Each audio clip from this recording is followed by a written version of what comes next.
आकाशवाणी रांची से प्रस्तुत है प्रादेशिक समाचार।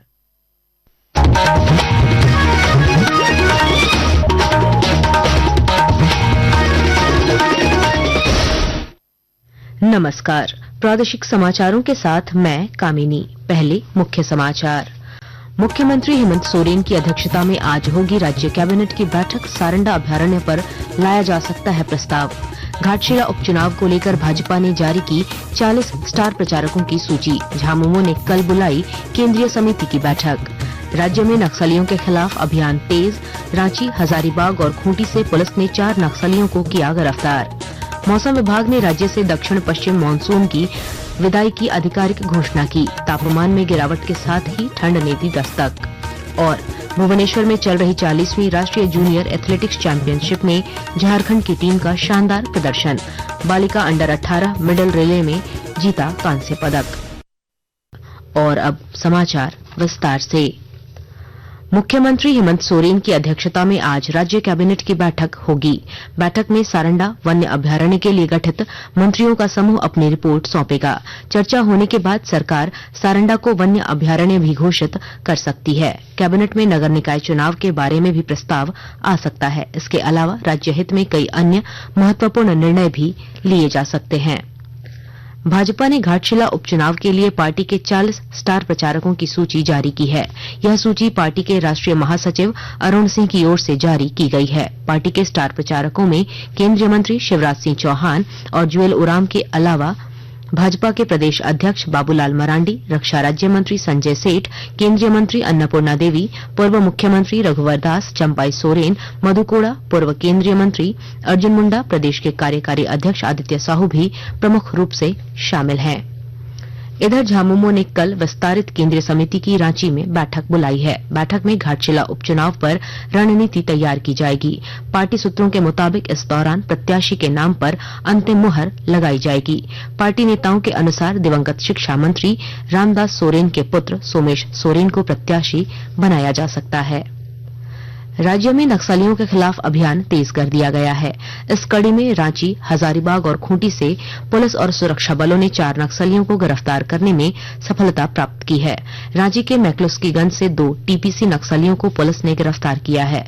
जिले के वरीय पुलिस अधीक्षक राकेश रंजन ने बताया कि इस दौरान पुलिस की नक्सलियों के साथ मुठभेड़ भी हुई, जिसमें एक नक्सली घायल हो गया।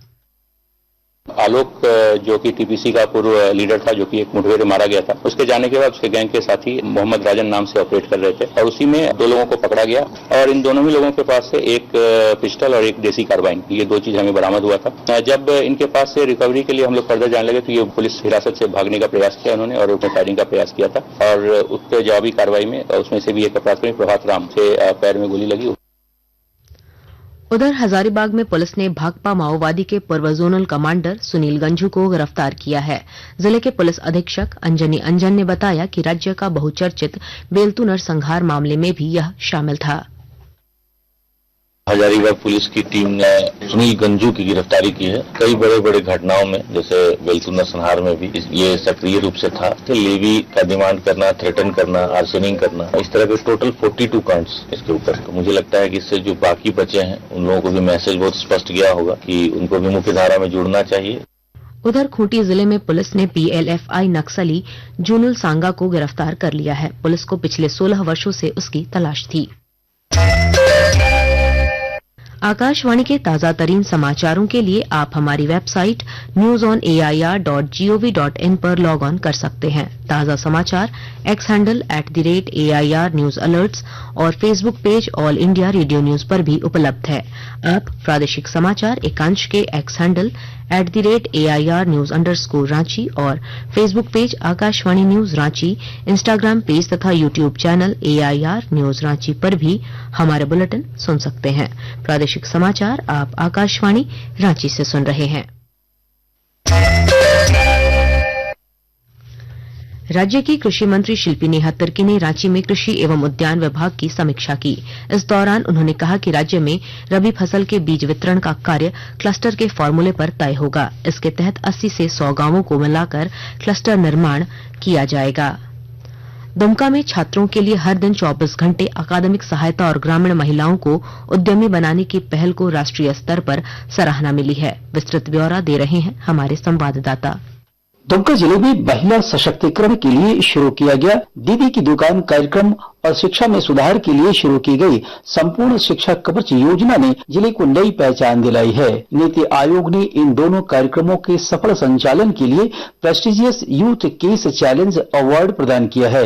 यह अवार्ड जिले के उपायुक्त अभिजीत सिन्हा ने लाल बहादुर शास्त्री राष्ट्रीय प्रशासन अकादमी मसूरी में जिले की ओर से ग्रहण किया। जिले के सभी 10 प्रखंडों में 3623 महिलाएं आज दीदी की दुकान चला रही हैं। आर.के. नीरद, आकाशवाणी समाचार, दुमका। प्रधानमंत्री नरेंद्र मोदी द्वारा घोषित और पिछले महीने की 22 तारीख से शुरू हुआ वस्तु और सेवा कर जीएसटी बचत उत्सव से पूरे देश को लाभ हो रहा है। जीएसटी सुधार के प्रभावों की कड़ी में आज प्रस्तुत है संशोधित दरों से महाराष्ट्र के उद्योगों को मिलने वाली मजबूती के बारे में एक रिपोर्ट। नए जीएसटी सुधारों से महाराष्ट्र के किसानों, कारीगरों और उद्योगों को बड़ी राहत मिली है। राज्य के प्रसंस्कृत चीनी पर अब 12% के बजाय 5% जीएसटी लग रहा है, जिससे 50 लाख से अधिक गन्ना किसानों को सीधा लाभ हुआ है। साथ ही जीएसटी में इस बदलाव से प्रसंस्कृत और संरक्षित मछली पर कर की दर 12% से घटकर 5% होने से कोंकण के 2 लाख से अधिक मछुआरों और तटस्थ श्रमिकों को मदद मिली है तथा प्रसंस्कृत खाद्य पदार्थों पर कर में कमी से किसानों को लाभ हुआ है और बागवानी को भी बढ़ावा मिला है। कुंदन वर्मा के साथ आकाशवाणी समाचार कक्ष रांची से मैं समीर बाखला। और अब कुछ संक्षिप्त खबरें। सेना के कब्जे वाली रांची के बरियातू की जमीन की खरीद बिक्री के मामले में जेल में बंद रांची के पूर्व उपायुक्त छवि रंजन जेल से बाहर आ गए हैं। पिछले दिनों सुप्रीम कोर्ट ने उन्हें सशर्त जमानत दी थी। आसनसोल डिवीजन की डीआरएम विनीता श्रीवास्तव ने देवघर के जसेडी स्टेशन का निरीक्षण किया। इस दौरान उन्होंने संबंधित पदाधिकारियों को आवश्यक निर्देश दिए। दुमका बासुकीनाथ पथ का निर्माण कार्य जल्द शुरू होगा। दुमका के उपायुक्त अभिजीत सिन्हा ने इस मामले में संबंधित अधिकारियों को जरूरी दिशा निर्देश दिए। और अब मौसम का हाल। मौसम विभाग ने आधिकारिक रूप से झारखंड से दक्षिण पश्चिम मानसून की विदाई की घोषणा कर दी है। इस वर्ष झारखंड में मानसून का आगमन 17 जून को हुआ था। मौसम विज्ञान केंद्र रांची के मौसम वैज्ञानिक अभिषेक आनंद ने बताया कि मानसून की विदाई के साथ ही राज्य में ठंड ने दस्तक दे दी है। 2 दिन से जो न्यूनतम तापमान है वो 20 से कम होता हुआ और अगर जंगली इलाकों की बात करें तो वहाँ 2-3 डिग्री और कम तापमान देखने को मिल रहा है। मानसून की वापसी हो गई है। अब धीरे धीरे जो ठंडे का सीजन है वो सेट करेगा। ओडिशा के भुवनेश्वर में चल रही 40वीं राष्ट्रीय जूनियर एथलेटिक्स चैंपियनशिप में झारखंड की टीम ने शानदार प्रदर्शन किया है। चौथे दिन बालिका अंडर 18 मिडल रिले में पुतुल बास्की, अनामिका उरांव, आशा कुमारी और पूनम कुमारी की टीम ने कांस्य पदक जीता। अब तक झारखंड के एथलीटों ने इस प्रतियोगिता में 2 स्वर्ण, 3 रजत और 3 कांस्य सहित कुल 8 पदक जीते हैं। इस उपलब्धि पर मुख्यमंत्री हेमंत सोरेन और खेल मंत्री सुदिव्या कुमार ने खिलाड़ियों को बधाई दी है। और अब अखबारों की सुर्खियां। रांची से प्रकाशित सभी प्रमुख अखबारों ने आईआरसीटीसी घोटाला में लालू यादव, राबड़ी देवी और तेजस्वी यादव पर आरोप गठित होने की खबर को पहले पन्ने पर प्रमुखता से जगह दी है। दैनिक भास्कर ने लिखा है, ईपीएफ के खाते से 100% तक राशि निकाल सकेंगे सदस्य। हिन्दुस्तान की सुर्खी है, तुपुदाना और मैकलुस्कीगंज में मुठभेड़ में हथियार के साथ 5 अपराधी गिरफ्तार। प्रभात खबर लिखता है, रिम्स में रैगिंग की शिकायत, 5 सीनियर्स के अभिभावकों को नोटिस। दैनिक जागरण के शब्द हैं, डीएमएफटी फंड में 11 अरब घोटाले का दावा, हाईकोर्ट ने सरकार से मांगा जवाब। अंत में मुख्य समाचार एक बार फिर। मुख्यमंत्री हेमंत सोरेन की अध्यक्षता में आज होगी राज्य कैबिनेट की बैठक। सारंडा अभ्यारण्य पर लाया जा सकता है प्रस्ताव। घाटशिला उपचुनाव को लेकर भाजपा ने जारी की 40 स्टार प्रचारकों की सूची। झामुमो ने कल बुलाई केंद्रीय समिति की बैठक। राज्य में नक्सलियों के खिलाफ अभियान तेज। रांची, हजारीबाग और खूंटी से पुलिस ने 4 नक्सलियों को किया गिरफ्तार। मौसम विभाग ने राज्य से दक्षिण पश्चिम मानसून की विदाई की आधिकारिक घोषणा की। तापमान में गिरावट के साथ ही ठंड ने दी दस्तक। और भुवनेश्वर में चल रही 40वीं राष्ट्रीय जूनियर एथलेटिक्स चैंपियनशिप में झारखंड की टीम का शानदार प्रदर्शन। बालिका अंडर 18 मिडल रिले में जीता कांस्य पदक। इसके साथ ही आकाशवाणी रांची से प्रादेशिक समाचार का ये बुलेटिन समाप्त हुआ। अगला प्रादेशिक मुख्य समाचार 10 बजे प्रसारित किया जाएगा। नमस्कार।